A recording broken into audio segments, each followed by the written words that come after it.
WATD presents John Paul, the Car Doctor. All things automotive. Have questions? Call 781-837-4900. Now, here's John Paul, the Car Doctor.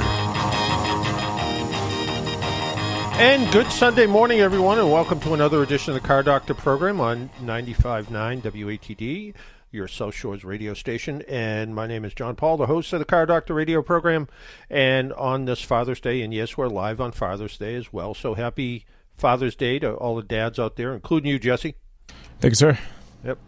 I know you're, you know, your kids probably did something special for you for Father's Day, but, you know. I guess we'll wait and see. I mean, I offered you could have one of mine and have Father's Day as well, but you said no. I'm going to pass. I'm going to pass on that. This is why I made extra.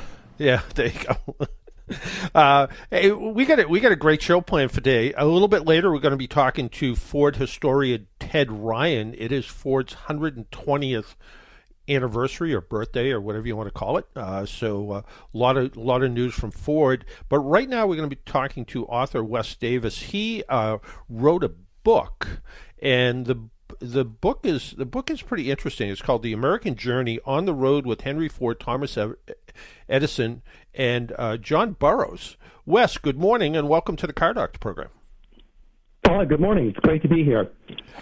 Well, you know, it's it seems a little bit, if you didn't know a little bit of history, it seems like that relationship between Henry Ford and Thomas Edison, you've heard about that, but naturalist John Burroughs seems like one of the names I didn't recognize.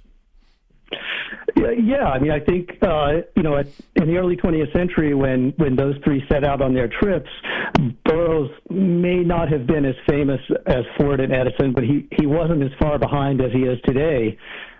He had maybe two dozen books out at that point. It was very popular. He wrote for all kinds of magazines, so his name was showing up everywhere. And he was especially loved by school children because a number of his essays, which had to do with things like nature and his explorations of the backcountry with people like Teddy Roosevelt and John Muir, had been incorporated in readers that were used in instruction all over the country. So wherever Burroughs went, it was the school kids who knew him and lined up to see him. Well, tell us a little bit, first off, as with any author, you sometimes are writing stories for yourself, sometimes you're writing stories for an audience. Who did you write this book for? I guess it started out as something for myself. I spent my earlier life as an academic doing literary history and literary criticism. And as I kind of moved out of that, I found that I was still writing about writers, but I became interested in writing about writers sort of getting out into the world, escaping from the library or escaping from the study, and going on adventures that we might not normally associate them with. And so I had been interested in Burroughs for many years, and I was looking through his correspondence one day, and I came across a letter from late 1912, December 1912, in which he tells a friend of his that, as he put it, Mr. Ford of automobile fame is an admirer of his books, and that Ford has offered to send him a Model T. And when I saw that, I sort of had to find out, what happened, because, John Burroughs is associated with conservation and his role as a naturalist, and you would think he wouldn't want that Model T, first off. But then, why did Ford want to do that, and what happened next? So I dug into the story, and I found that not only did Burroughs accept the Model T, but he came in many ways to like it and to think that it improved his life. And he became a close friend of Henry Ford's, and the two of them set out on this series of road trips that eventually included Thomas Edison and Harvey Firestone. And when, back in the turn of the last century, when the Model T was sort of getting popular, if you asked people at that time what they were really looking for, they'd tell you faster horses. They weren't necessarily looking for a motor vehicle. So, and I'm sure that was probably a little bit of the same thing with John Burroughs. He probably said, what do we need an automobile for when we have horses that can do sort of the same thing. But like you pointed out, he eventually started to like it. Tell us a little bit about the time frame that the book takes place in. Yeah, so the story really starts at the end of 1912 with that letter I just mentioned. But then I sort of back up to look at why Ford was interested in sending this car to Burroughs. And just to briefly sort of explain what happened there, Ford was not a great reader. Or when he read, he was more interested in reading, mechanics guides than novels or history or philosophy or something. But when the Model T started to become a success, his wife, Clara, began to sort of outfit a library in their house in Dearborn. She was a very sort of devoted reader, and she spent all of her time at the Dearborn Public Library and the Detroit Public Library. So she started to put together this library with the hope of sort of informing Henry. She very much believed in her husband's genius, but she knew that he wasn't an educated genius. And she thought that reading the works of geniuses of the past would help him, help his own talents to blossom. So among the books she bought was a complete set of the works of John Burroughs. And that set really did engage Ford. And I think it's because at this time, Ford is approaching his 50th birthday, and the Model T is becoming a success. It was introduced in 1908, and now it's the best-selling car in the country. And Ford starts to experience this kind of nostalgia because, his life is changing as he's changing our world, and he becomes fixated on his life as a boy on the farm in Dearborn. And one of the things that really drives that nostalgia is his earliest memory, which has to do with this episode in which his father comes and finds him when Henry's about 4 years old, guides him out into the field, and shows him where this great oak tree has fallen over, and has Henry bend down and look to see that there's a bird nest built in the crook of this oak tree. And as an older man, he said that he could not only remember that nest and the eggs that were in it, but he could also remember the song of the song sparrow that had built it. And so I think for that reason, John Burroughs, who is known throughout the country as John o' Birds, because so much of his writing, had to do with bird life, becomes a kind of fixture in Ford's imagination. So around the end of 1912, he starts to see Burroughs worrying in articles in places like the Atlantic Monthly that the automobile and other modern technology might destroy nature and might destroy our appreciation of nature.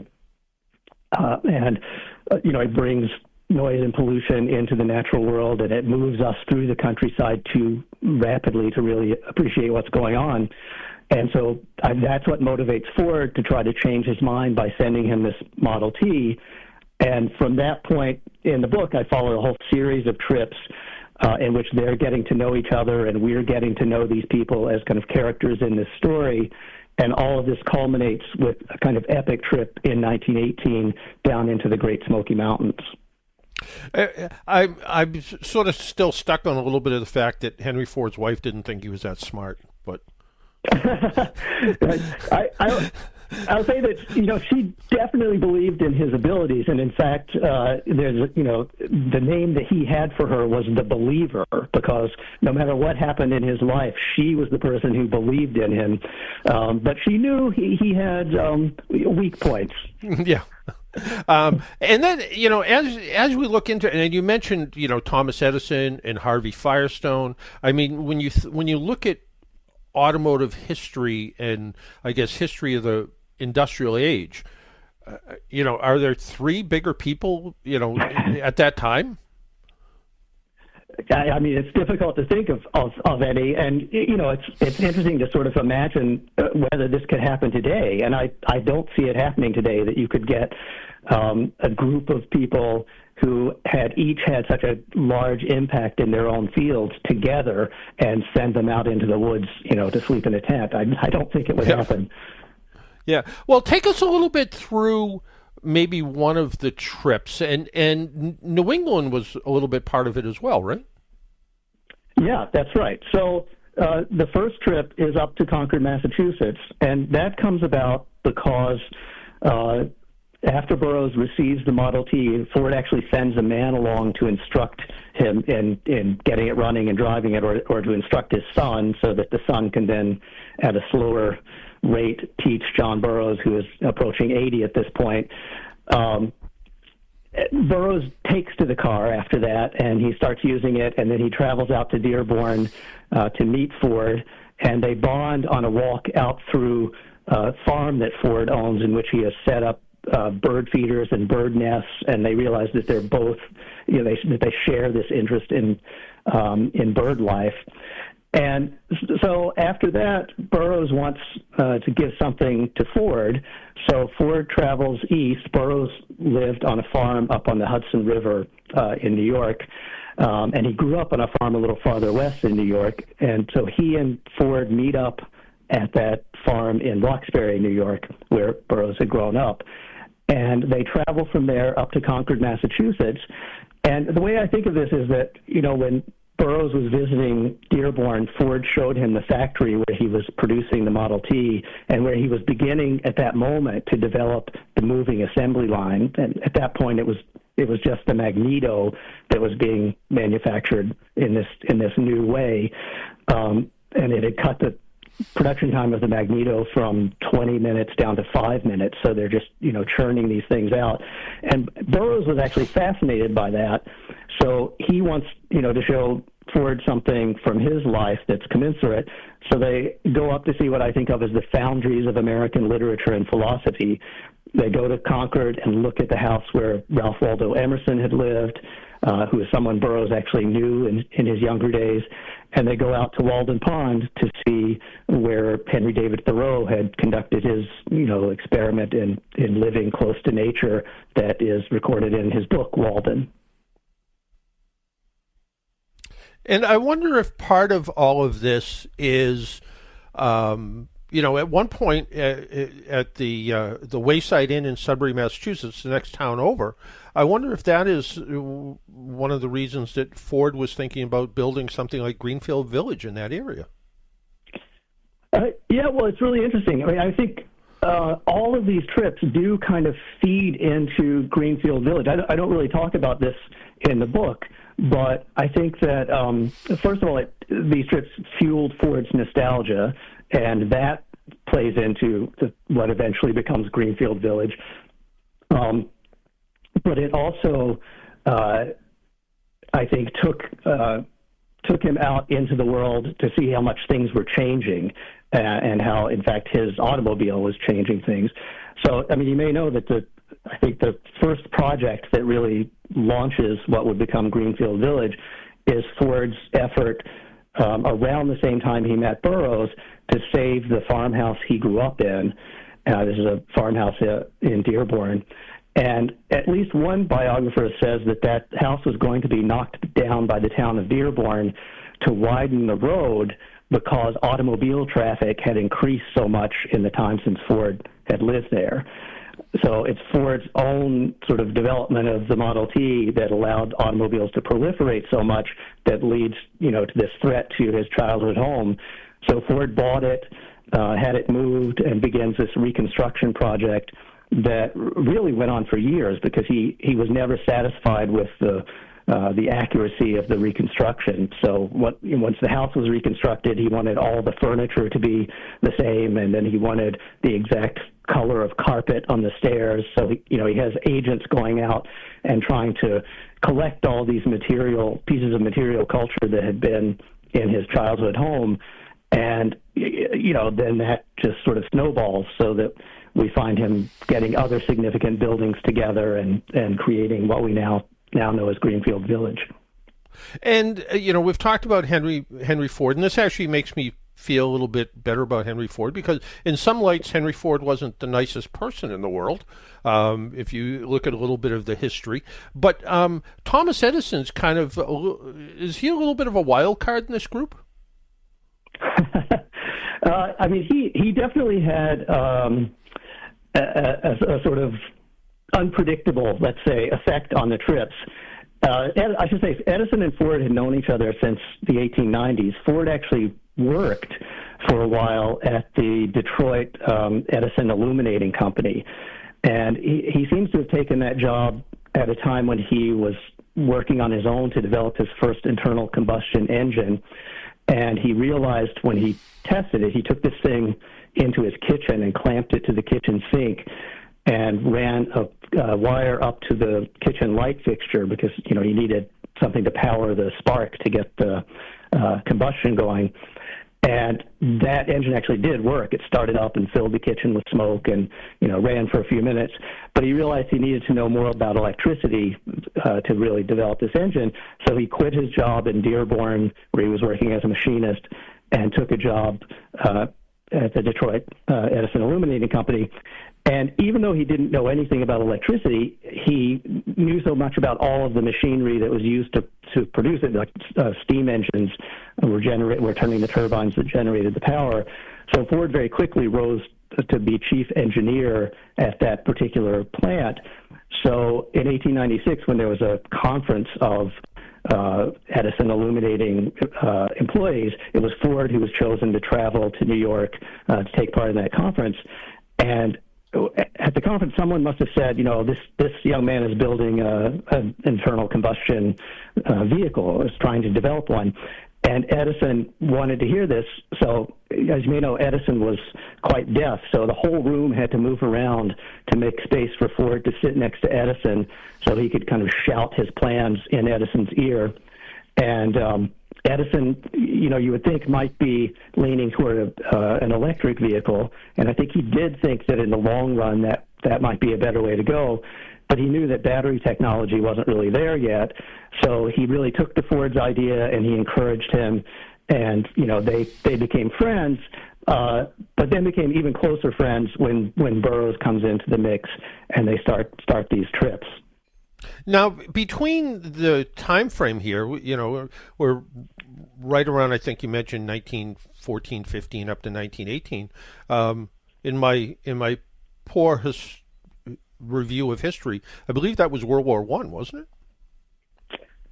Yeah, so the U.S. doesn't enter the war until 1917, but it gets started in Europe in 1914, and that plays a role here because although, much of this book is about how well these people who might seem so different and who in fact had quite distinct personalities, much of it is about how well they get along and how important these friendships are to them.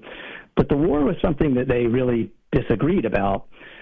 Henry Ford, as you may know, was very dedicated to the idea of pacifism, and in 1915 he sort of launched this whole campaign against what was then called preparedness, which was the idea that the United States needed to start building up its armed forces and stockpiling arms because that might prevent the war from spreading to the U.S., or if it did spread, it might give us an advantage. And Ford believed that was just going to more certainly lead to war. So he takes out ads in newspapers all over the country, and he starts saying that he'll give $1 million or $10 million of his own money to bring about peace. And he eventually actually charters this steamship, a Scandinavian-American line ship called the Oscar II, and he leads a peace delegation to Europe, thinking that he's somehow going to tinker his way to peace as he had tinkered the Model T into existence. But that didn't work, and it was something that that Edison and Burroughs really broke with Ford on. He invited both of them on this voyage, and they both turned him down. Burroughs, because he felt that stopping the war too early would not bring about a lasting peace because, you had to, as he put it, excise German militarism before you can have peace. And Edison, by this point, is already beginning to work with the Navy to develop new technology that could help the fleet in a coming war. And one reporter, so both of them went to the ship to see Ford off, and one reporter claims that Ford offered Edison $1 million to go with him, and that Edison just sort of played up his deafness and pretended not to hear this and ambled off the ship before he got trapped on it. I think that happened in recent history somewhere too, but that was something else. The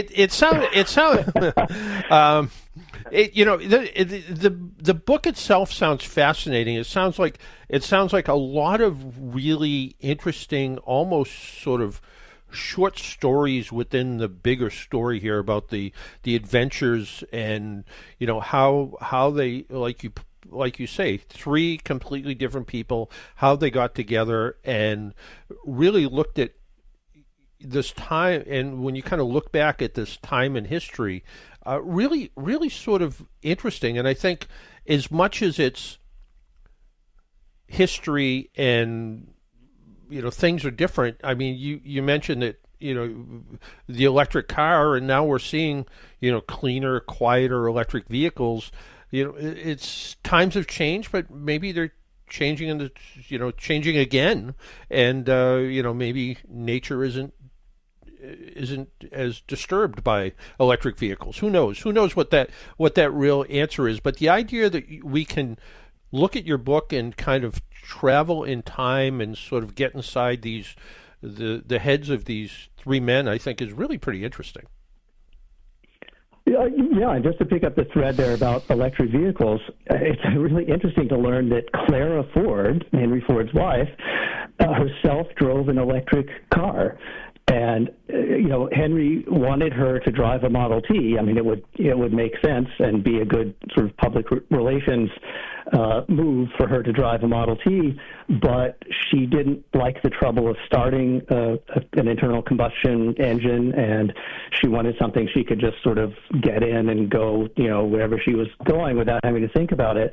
And so she had a small electric car, which apparently was very popular among women of her sort of social class, that many of them had the same kind of vehicle. And it's now taking us all these years to get back to that idea that maybe a small electric vehicle could be the way to go. Well, time will tell. The next history book will tell us that. So tell us where we can find your book, The American Journey, and where can we find it? Is it on Amazon and other places? Is it available in hardcover, softcover, electronics? How do we get it? Yeah, right now the hardback has just come out, and it should be in any place you buy books. It's certainly on Amazon. There's an ebook which is available in all of those spots. That's also available for the Kindle, so that's on Amazon. And there's an audiobook coming. I actually just heard a sample of the narrator that's expected to read that for the audiobook, and he sounded great, and I'm looking forward to it myself. There you go. So, the title again of the book is The American Journey: On the Road with Henry Ford, Thomas Edison, and John Burroughs. And Wes, I want to thank you for taking a little time out of your day on this Father's Day Sunday. Oh, thank you very much. It was really good to talk to you. All right, take care. Thank you, and enjoy the rest of your weekend. You too. Thanks very much. We need to take a break, pay some bills. My name's John Paul. This is a Car Doctor program. And when we come back, we might be talking to our friend Ted Ryan, a automotive historian for Ford. Maybe we'll even talk to him about the American journey. Until then, stay tuned. My name's John Paul. This is a Car Doctor program. You're listening on 95.9 WATD. We'll be right back. AAA is with you at every moment in your life. They have 24/7 roadside assistance, which covers you in any car you're driving or riding in, even a rental or your friend's wheels. They have great member rates on home and auto insurance, savings on travel, hotels, and rental cars, and discounts on hundreds of your favorite brands. You're covered on and off the road. Learn more at aaa.com/join. The West Bridgewater Gazebo Concert Series will be held on Tuesdays this summer, beginning on June 27th. Each Tuesday will feature a different performer and food truck. Come for dinner, stay for the entertainment, bring a lawn chair or a blanket. There will be 5 concerts at the town gazebo and 3 children's fun nights at Friendship Park. Most events begin at 6 p.m. However, times may vary slightly depending on the performer and location. Keep Tuesdays on your calendar for the West Bridgewater summer concerts and activities. Tonight is different, it's gonna be great. Hey, I'm Ashley Jordan. Tune in to Twilight Showcase Radio, hosted by Sandy Stride and Keith James on 95.9 WATD and 95.9WATD.com. Search for Twilight Showcase Radio on Facebook and visit twilightshowcase.org. Twilight Showcase, tomorrow night from 7 to 9 on 95.9 WATD. Make an appointment Sunday morning at 11 for John Paul, the Car Doctor, on 95.9 WATD. Now, back to the Car Doctor. And welcome back to the Car Doctor program on 95.9 WATD. Well, it's an anniversary of sorts, or a birthday of sorts. Ford is turned 120, and with us is Ted Ryan, Ford historian who's not 120. Ted, good morning. No, I'm almost half of that, so I'm pushing 60. So, but thanks for having me on today. Celebrating 120th birthday is a big one. Yeah, in fact, we just had author Wes Davis on with us, who just wrote a book called The American Journey on the Road with Henry Ford, Thomas Edison, and John Burroughs, and gave us a little bit of Ford history from the turn of the last century, which was sort of interesting. But, the idea that Ford is 120 years old, pretty significant in the when you kind of look over history of the car companies that have kind of come and gone over these past 100 or so years. It is. In 1903, when we were founded, on June 16th, when the incorporation documents were done, there were more than 1,000 car companies across America. Essentially, any bicycle shop thought they could add another set of wheels and an engine and create a car. So the competition was fierce, and only a few survived, and Ford did because of the ingenuity of Henry Ford and his crack design staff, and then eventually the Model T that changed America forever. That's right, and we just learned that naturalist John Burroughs, who wasn't all that wild about the Model T, Henry Ford sent him a Model T and sort of sent him on the road to go see nature in a Model T, and really got to expand, like most people of the time, got to expand their kind of universe a little bit and get a little bit further, because I kind of joked about, if you ask people in the early 1900s what they were looking for faster horses. They weren't necessarily looking for a car at the time. That is 100% correct, and if you think about it, the vagabonds, as those gentlemen were called, really expanded the way that people thought of America itself. And put yourself back at that time as well, where you've got Teddy Roosevelt, the Rough Riders, the Yellowstone, all the discoveries of the natural wonder of America. And the Rough Riders, or the vagabonds rather, called it to mind and quite has shown a spotlight on America and the wilderness. Yeah, absolutely. And with Ford's 120th anniversary, did I see a new two-door Mach-E? You did not see a two-door Mach-E. We did actually do a special vehicle for this 120th. We did a couple of fun things. I'll talk about them later, but the Spotify playlist and the ad where we turn out the candles with a couple of our vehicles, but no specialty vehicle for this year, but we're already planning a 125th anniversary, and I'm looking forward to seeing what we can come up with in 5 years. Well, let's talk a little bit about what happened with this 120th anniversary. You mentioned a Spotify list. What's that all about? That's a fun one, John. I did it with the help of my wife, actually, and we created this playlist of 121 songs. I put one to grow on for the birthday, and it's not just the usuals. Yes, you have Mustang Sally on it, but you also have some interesting songs about the Ford Probe and the Transit and the Econoline and a lot of our different products. One of my favorites is everybody mishears the lyric of Springsteen's Blinded by the Light. He's actually singing Cut Loose Like a Deuce, Another Runner in the Night, and that's referring to the Deuce Coupe, the famous 32 Ford V8. So we had a lot of fun with this playlist. You'll get a wide variety of music, and it's fun. I'm actually on the road right now to Cashiers, North Carolina, and we've got 7.5 hours to go, and that's just about how long this playlist is going to last. There you go. Somebody just sent me. I just did a fairly long road trip, and someone just sent me a little picture that said, "Mark me safe from a long road trip with my wife." So, but the other thing that we know you for is your the archives of all the ads and brochures that we have seen over Ford's history. Can you remind us about that? I will, and thanks for bringing that up. The Ford Heritage Vault is that website. It's FordHeritageVault.com, and we've spoken in the past. We've got about 12,000 brochures and pictures of Ford products between 1903 and 2003, including our products from England and Australia and Germany and Mexico. And what we did for the 120th is we added a different category. So now we have place photos so that you can get pictures of Willow Run and the Rouge and Highland Park and the Rotunda and the Ford plants in England and Germany. My goal is that beginning with the 16th, when we launch this, that eventually we're going to get every city that had a major Ford plant and get representation in the vault. So, and the numbers are staggering of the people going into the vault. We've now had people visit from 185 countries around the world. They've downloaded almost 3 million assets from the vault for free, by the way, for free. And they've conducted almost 12 million searches. So we built it, and the fans are coming, and now they can get location photography.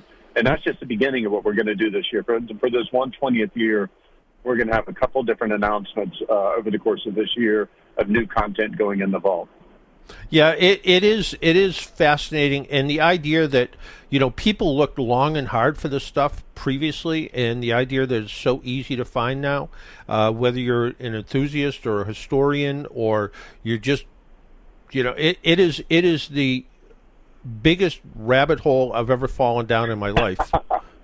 That's the Top Gear reviewed. Top Gear, the British auto magazine, when they reviewed the site, said the only problem with the vault is you'll find that 3 hours have gone by. It's a huge time suck, and it is, and that's what we wanted. We wanted to information and photos available for free that people couldn't get anywhere else, and put it all in one place. And I think we've done it. And the user stats are last month alone, 1.7 million searches took place in the vault.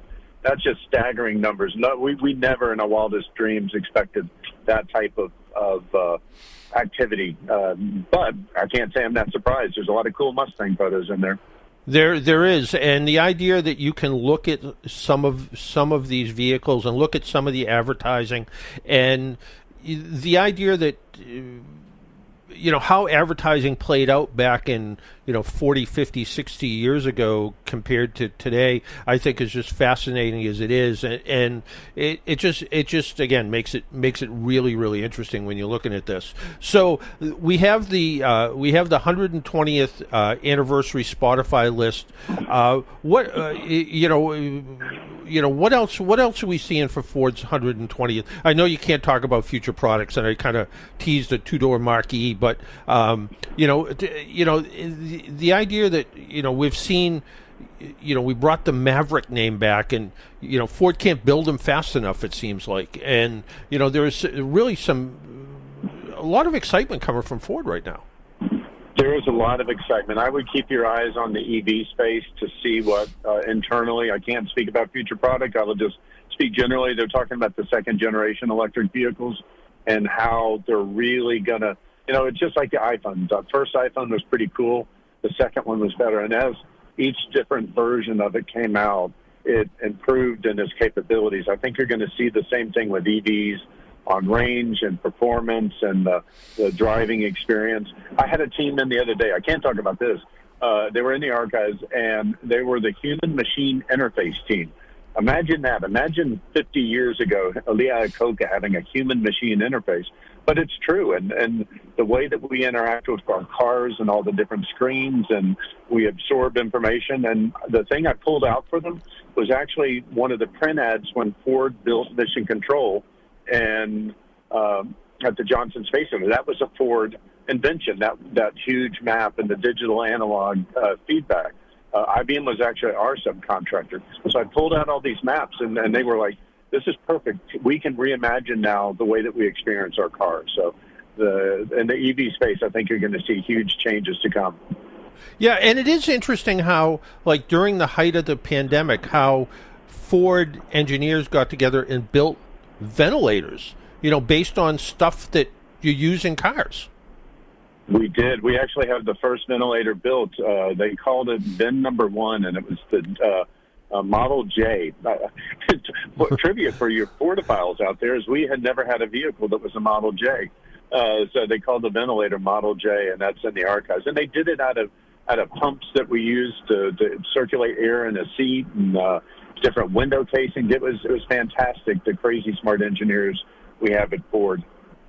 Yeah, and the idea that, all of that was happening, and, as we're kind of, looking at time now, we're starting to see inventory start to come up a little bit. We're starting to maybe shake off the semiconductor shortage a little bit, and I think we're seeing more and more newer vehicles starting to hit the road from not just Ford, from everybody, which is good all the way around.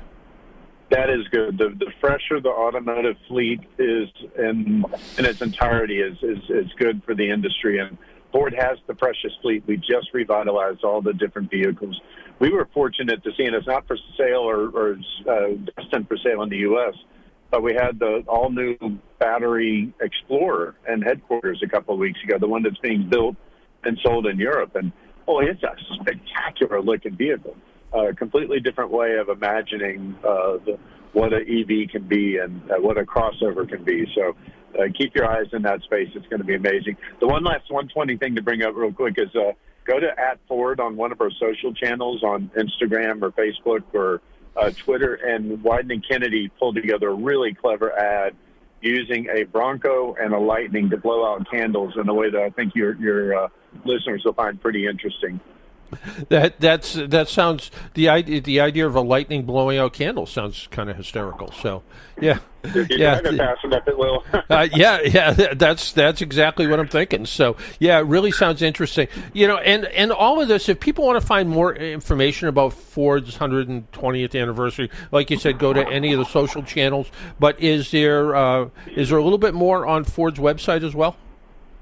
Only a little bit, but Ford.com, and it will have a trailer to the Wieden & Kennedy team. When they pulled together that ad, we provided them so much amazing footage and photos, and they have created a slide carousel that will take you through a quick walk through some of the highlights of the 120 years.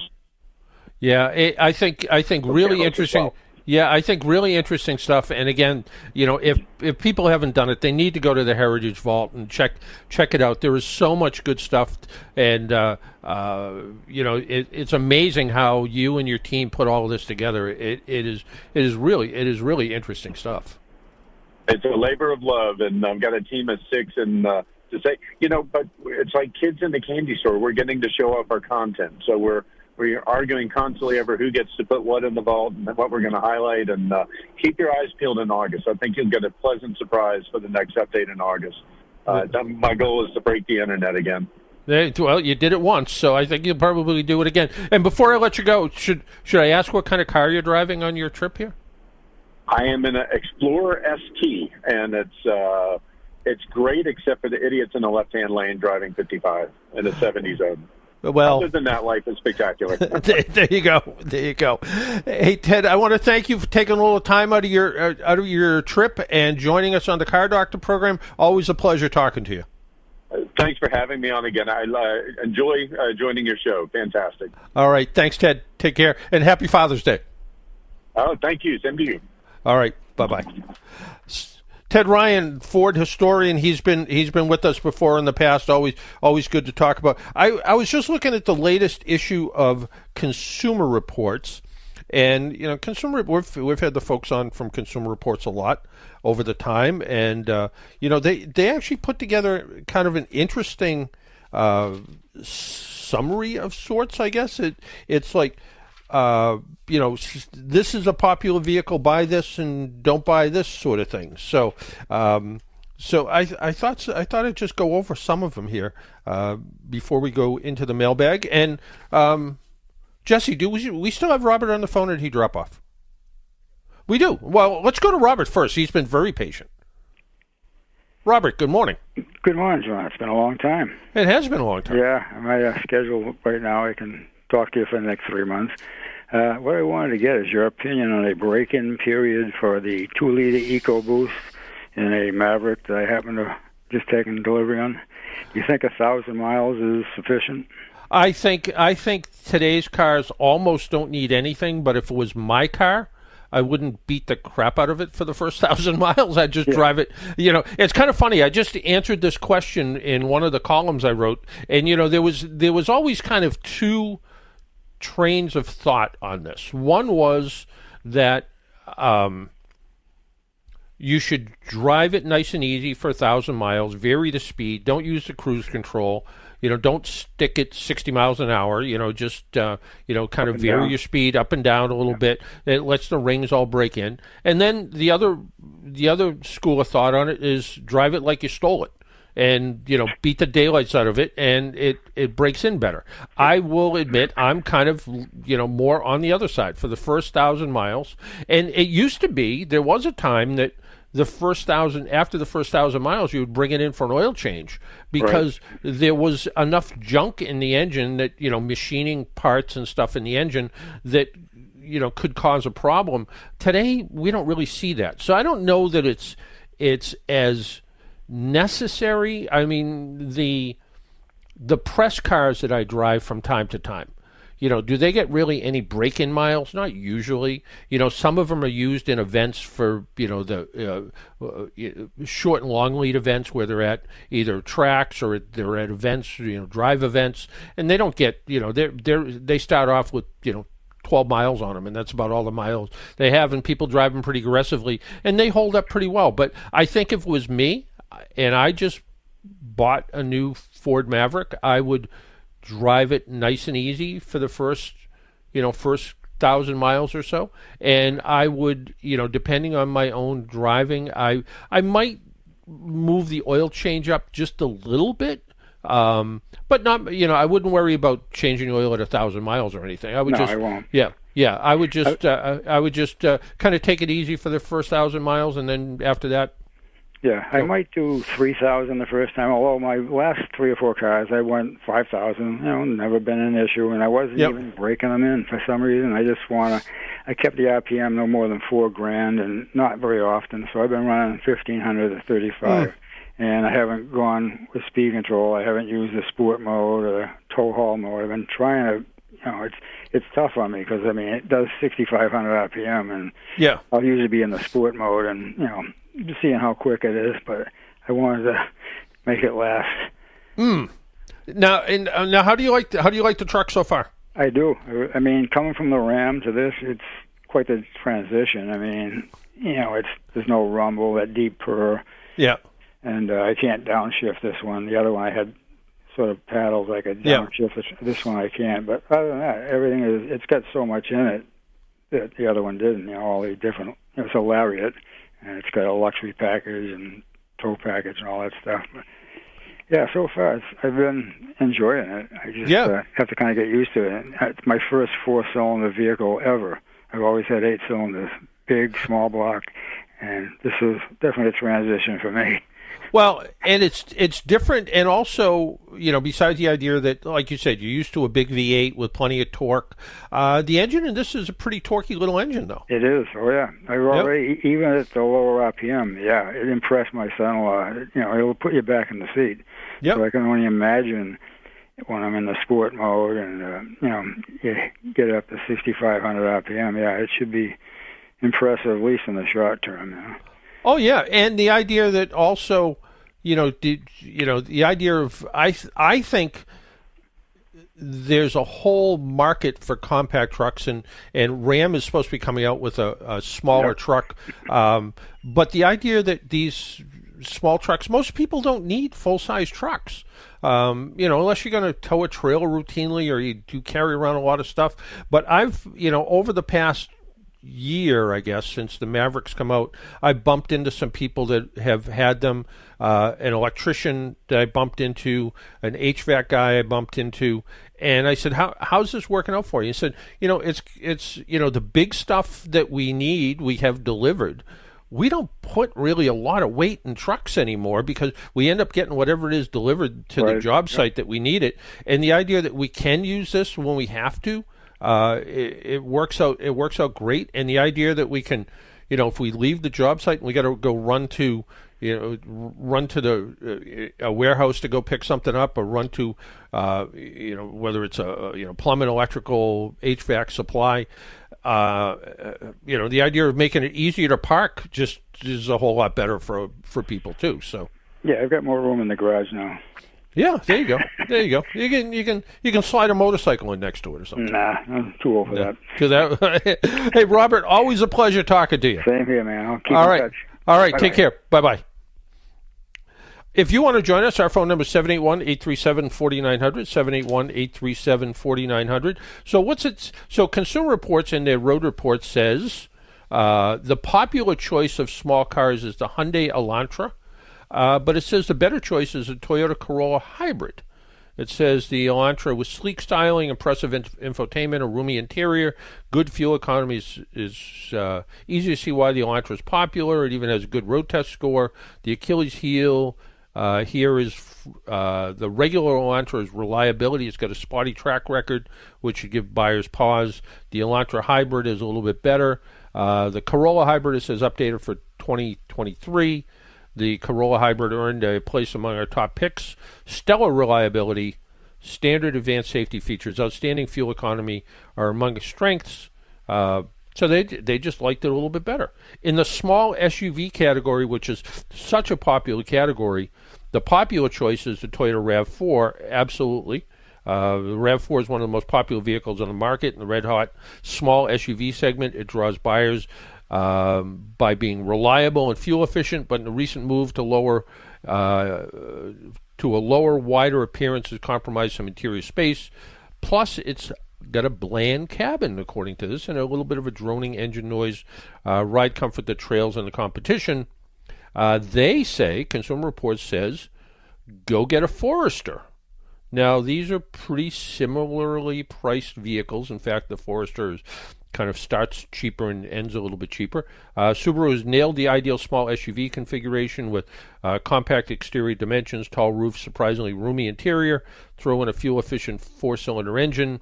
Essential safety features, standard all-wheel drive. It outclaws the rivals.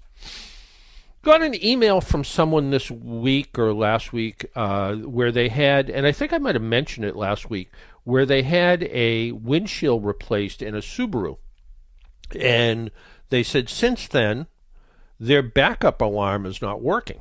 They said it's, and they don't, they were confused by it. So they brought it back to the glass company where they had it replaced, and they checked the calibration of the eyesight system and said, everything's good. There's no problem here. So they ended up bringing it to the Subaru dealer. And to his embarrassment, apparently this thing's never had a backup alarm, never had a backup sensor or a backup camera. It was a 2015, and it was just prior to putting a camera in. So this is a car that they don't drive all the time, apparently. And their other car had a backup camera and cross-traffic alert and all this other stuff, and this one didn't. And they were sort of shocked by the fact that, oops, it never really had it. We'll do a couple more of these comparisons here. Mid-size pickup truck category, Toyota Tacoma versus Ridgeline. The Tacoma is the popular choice. The Ridgeline, they say, is the better choice. The Tacoma outsells the Ridgeline 6-1, but it shouldn't. The Ridgeline feels like driving a well-mannered SUV with a refined engine, smooth ride, decent handling. The quiet cabin is nicely finished and comfortable front and rear. The innovative pickup truck bed has underfloor storage, a tailgate that folds down or swings open. This is all the truck many weekend warriors need. Absolutely agree with that. The thing that makes me not like the Ridgeline is it can get pretty expensive. It starts at about $38,000 and goes up to about $50,000. It gets pretty expensive. In the EV grouping here, it says Volkswagen ID4 versus the Kia EV6. It says the ID4 is the popular choice. The ID4 kicked off a wave of electric vehicles for Volkswagen. I think I've seen 2 or 3 of these. I haven't seen many at all. But its touchscreen infotainment system responds slowly. Many common tasks require multiple steps, like many German cars or German-based cars. The EV6 is, and I have to agree, is one of the best electric vehicles that I've ever been in. It's just a really good vehicle, and I think it does a really good job. They do really well in that. So. Some of the things that I think came in the news this week, I think that's sort of interesting is I think we talked about it a little bit last week, where Tesla has made some agreements with GM and now Ford to allow electric vehicle charging. It's going to be kind of interesting though, because the Tesla charging stations have relatively short cables because they're meant to back up to the charging station, where a lot of the other cars have the charge port sort of in the back of the front fender. Might make charging a little bit awkward. We'll have to see how that goes. And apparently, Elon Musk has gone to Toyota and said, he'd like to do the same thing. Somebody wrote into me and said the dealer advises servicing the brake fluid, transmission fluid, and differential fluid. The car is almost 5 years old with 46,000 miles on it. My car has a maintenance minder, which I assume is probably a Honda, because they're one of the biggest ones with that I thought was supposed to keep track of those things. They are saying every 3 years for brakes and 3 years or 30,000 miles for the transmission and differential fluids. Does this need to be done? Is it dealer fluff or something else? Well, though it can't hurt to change all the fluids, I'd follow the electronic maintenance reminder. These systems were designed to extend the life of the vehicle without over or under maintaining the vehicle. Many vehicles have these systems today, and it looks at a variety of things, uses a lot of tricky algorithms. I didn't realize we need to take another break. We got a couple bills we need to pay. My name is John Paul. This is the Car Doctor program. When we come back, we'll talk a little bit about a Honda CR-V that seems to be leaking water everywhere. My name is John Paul. This is the Car Doctor program. You're listening on 95.9 WATD. We'll be right back. AAA is with you at every moment in your life. They have 24-hour 7 roadside assistance, which covers you in any car you're driving or riding in, even a rental or your friend's wheels. They have great member rates on home and auto insurance, savings on travel, hotels, and rental cars, and discounts on hundreds of your favorite brands. You're covered on and off the road. Learn more at aaa.com/join.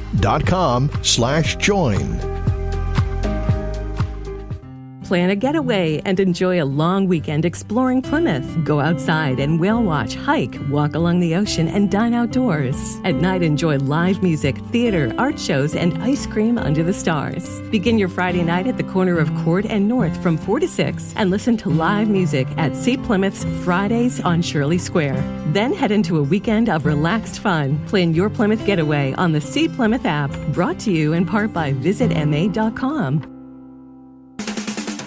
Don't miss the Just Steph Show every Monday night from 8 to 10 p.m. for fun guests and tips on living your best life every day.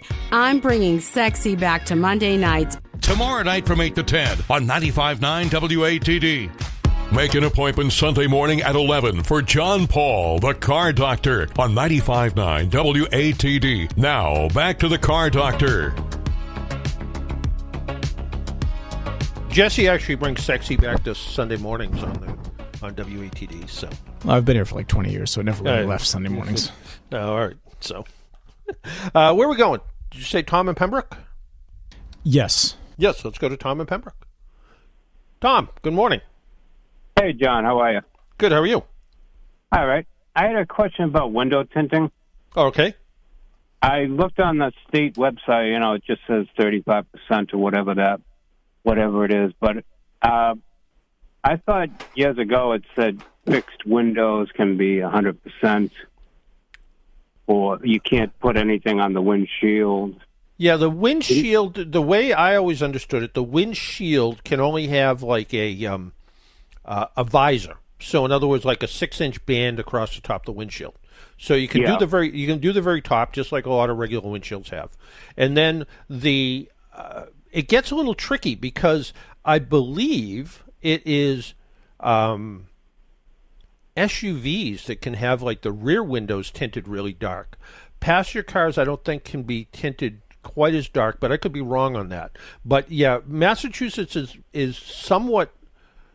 a little bit more liberal than some other states. Rhode Island, for instance, the last I knew with their window tinting rules, when you did like in Massachusetts now, they take pictures of the car and all that sort of stuff, and you actually had to put the window down halfway to prove that the driver's window was either tinted or not. But I'm pretty sure you can tint rear windows, but you can't tint. You can only limited tint on front windows. Yeah. It said 35%, but it was kind of vague about fixed windows and whatnot. Yeah, and that is one of those. That's one of those things that. It's funny. I just saw there was a car parked across the street from me last night that all the windows were tinted pretty dark, and I was wondering where the vehicle was actually from, and I never did catch the plate on it. But it was, and I'm wondering because it would have never passed Massachusetts. It was the driver's side window was way too dark. Yeah, I've seen ones where you can't even see a shadow inside in bright sunlight. Right, and that's what. And the only time you can actually get a medical clearance for that sort of stuff, but law enforcement hates it because they want to be able to see they want to be able to see the driver of the vehicle, and so yeah. I found out the hard way years ago. I had two officers on either side of me with their guns drawn. I had dark windows way back when, and I'll never do that again. Yeah, well, hopefully you weren't doing anything bad. No, I wasn't, but they were very concerned, Yeah. Well, and that's just it. I mean, it's like going into a dark room and not knowing who's in there, and I can't say I necessarily blame them. So, Yeah. Hey, that music means we need to go. Good talking to you. Call us again anytime you want. Thank you. Bye. All right, take care.